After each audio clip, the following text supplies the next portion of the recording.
Who said you can't catch mullet in the rain? All you need is shelter, which I do of my car, rods and some nice loaf of fresh bread, and enjoy. Rods are out. I don't know if you can see the floats.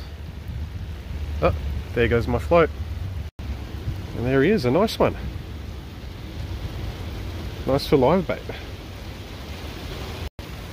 You got to be dedicated to succeed, even in weather like this. Yeah.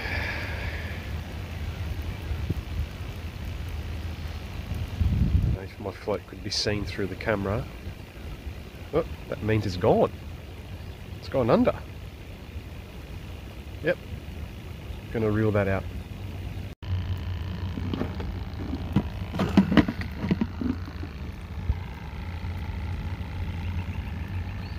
Not bad. Not bad at all.